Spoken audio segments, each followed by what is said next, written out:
Hello everyone, my name is Mystic. Now today's video is one that actually took a while to make. I had to wait for some things to come in. But this series will actually be one of my, ongoing ones, and you'll see what it's going to turn into pretty soon.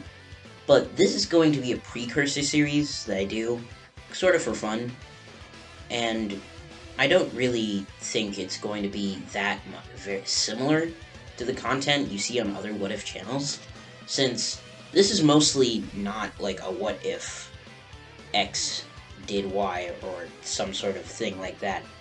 It's a completely original scenario. More like a... Actually, I'll keep that for the video. So, if you guys enjoy my content, please be sure to like, share, and subscribe. More of this is going to be coming soon, and let's just get into it. We start on a planet deep in space, one that's not really known by most people. The planet is called Metamor, and it's home to two distinct races. The Metamorans, who are warriors by blood, knowing lots of techniques, powerful, and some even useful. And of course, for this story, Namekians live on Metamor.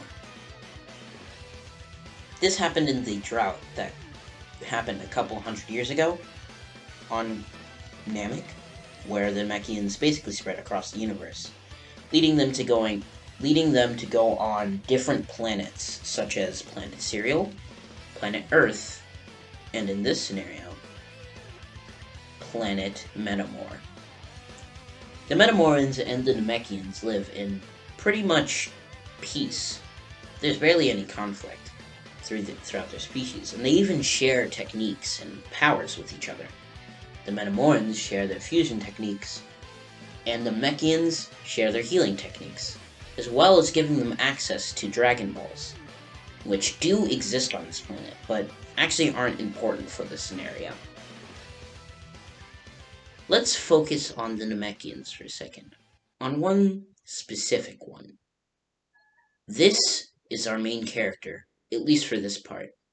His name is Loic. Loic is a young Namekian warrior who's born at an indeterminate age. I'll be putting the actual, year he's born in on screen right here in editing while I do more research. However, he is born before the destruction of planet Vegeta. He's a young Namekian, and while he's a warrior clan member, really wanted to be a dragon clan member. He was taught to train to be strong for his people, but he also picked up some other techniques that he thought might prove useful in the future. These techniques include the fusion technique, the ability to heal from his Dragon Clan brethren, and even something he cooked up by himself, which we'll see later. Of course, Loic becomes a powerful young warrior, even in his teenage years, which will just be him as a young boy. Of course, Loic is still pretty young and not at the peak of his power, so I'm going to put him at a power level of about 1000. Still powerful, but pretty much nothing, and you'll see why. The Metamorans and Namekians live in relative peace for years and years. Loic grows up to be a young warrior, though he still wants to be a part of the Dragon Clan rather than the Warrior Clan. He trains daily with his friends and family, until one day, an event happens that would change his life forever. Loic and his friends are sparring as usual, playing around and having fun, as kids do, when the adult in the room, immediately, a look of terror goes across their face as he looks into the sky. Something is approaching their planet, something malicious and powerful at that. He immediately tells the kids to stay inside and hide, as they fly into the sky to defend their home. Of course, we all know who this is. Well, it's someone we should recognize. As the planet is invaded by this mysterious force, people die left and right. Bodies fall, screams are heard, explosions echo around them. The Metamorans and Namekians valiantly defend their planet, but of course, they're not going to be extremely powerful. Powerful enough to save themselves from this force. There's many warriors who are multiple times powerful than the strongest people on that planet.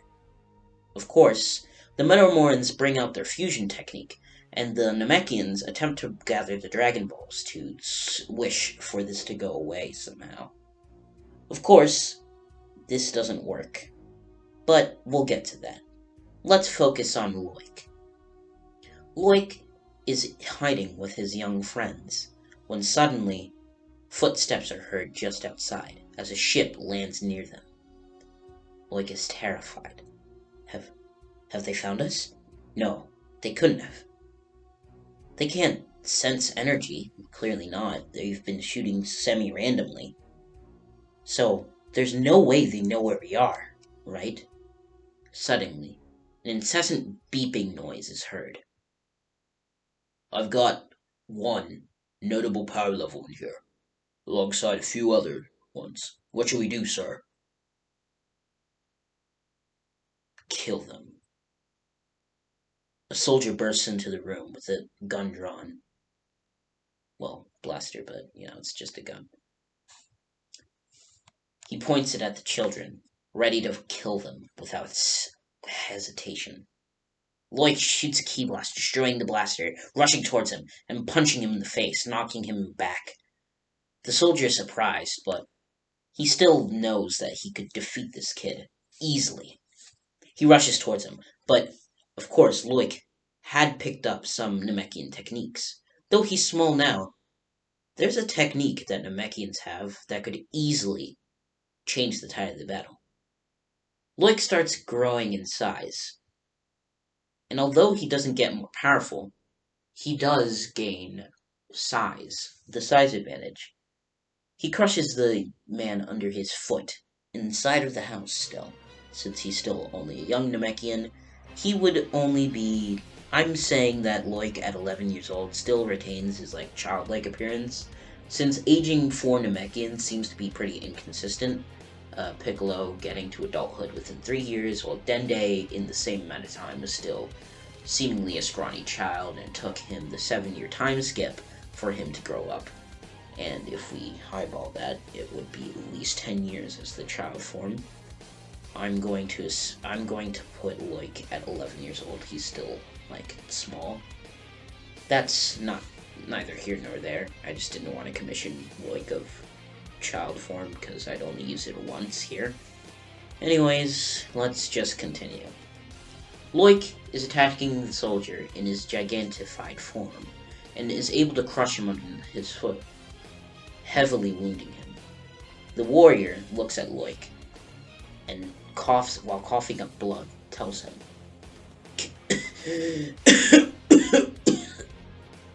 King Cold.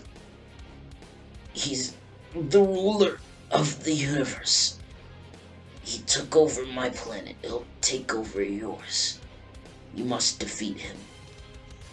Of course, all this means is that Loik now has a person he wants to target. He wants to kill this King Cold for hurting his family, hurting his friends. This, of course, leads to whatever is going to happen next. Loik manages to escape in the soldier's ship, undetected. He sees a set of armor in the ship belonging to the Cold Force. As he rockets off into an unknown space, he looks back in the window, and what? His planet, his home, it's gone. All he sees is debris, and the ships. What were they doing? The ships surrounding the planet were gone. King Cold in the battle had faced many powerful warriors, Metamorans who had fused together to be able to contend with the power levels of the, well, evil frost demon. So King Cold had decided, I'm just going to destroy this planet, this dump. Of course, this led to Metamor's demise, and the demise of the Namekian people and their Dragon Balls on that planet. However, this is where King Cold initially hears of the legend of the Dragon Balls, the Namekian wishing orbs. And eventually he tells Frieza about them. Of course, Loic escapes and manages to land on a distant planet. But actually, we'll be saving that for the next part, which will be coming out next week. Thank you guys so much for watching this video. Please be sure to like, share, and subscribe. The next part of this video will be coming out by next week. Sorry for the long gap. I was waiting for some commissions of the art I needed, which took a little while. And I'll be seeing you all in the next video. Goodbye.